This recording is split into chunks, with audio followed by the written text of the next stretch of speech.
So if he can work hard, it's not going to happen overnight. Yes. To bridge the gap between the poor and the rich. That one is not a slogan for a political party to win votes. It's the real thing happening. There are too many poor people, there are too many rich people.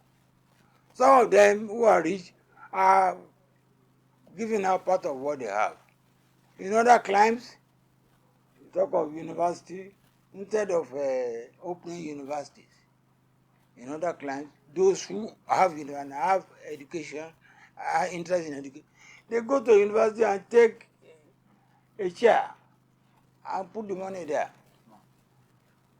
Chair, not CH, and not the chair I'm talking about is SHARE. They take something concrete and the funding it. Yeah. Instead of XY University, ABC University, that's trading. But if they have the wealth and it's so much with them and they love education, this is a sample again, let them put it in some of the existing universities so that the load on government will be reduced. I went to a university in the US to see somebody.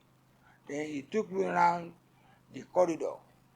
You see those people, their photograph and what they are holding, put in the corridor. I was elated. I thought, if I have money, I will do this in Nigeria.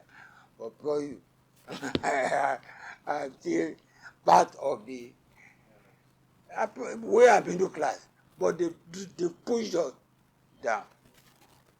Because the pressure from those down is so much that we cannot ignore them. So the new president has to address the economy. We cannot discuss all the details. A healthy mind, a healthy man is a healthy worker. He's a capable worker. He has to address health.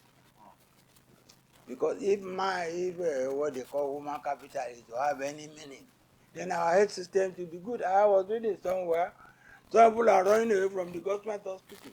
But even when you go to the private hospital, the cost is so much, that's one. Two, they also don't perform.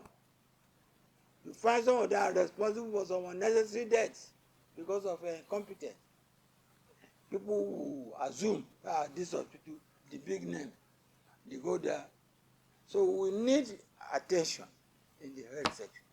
Then the security, maybe because Barrow was a soldier, he did a bit to address it. He should pursue it further. The issue of kidnapping is alien to Nigeria, but it has become a trade now, whereby husband and wife declare themselves having been kidnapped because they want to make money. They're making a mess of the whole thing because it exists. If it does not exist, nobody would think about that type of thing. That's security. Then education. Government has so many institutions, universities, polytechnics, college of medicine. I believe it's not enough.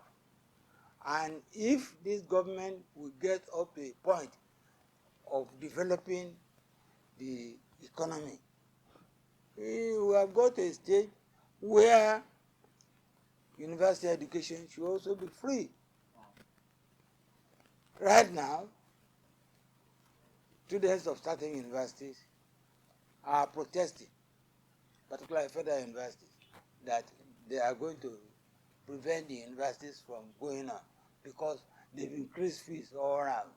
This is not the time to increase fees. Government should bear a bit of it. They will call it austerity. It's not austerity. We should tone down spending. You see a governor going with 16, 20 SUV. What is he doing with them? You see somebody is governor now, he retired, a lot of perquisites, as pension, he will go to the Senate and be earning there again. Add the two together. Double payment. If there are ways to regularize this, but if you decide, even if there's pension in your state, you decide to go and continue serving government not private sector in this country, then that one should cancel. Because that's the area where we put a lot of money and money is not available to do other things.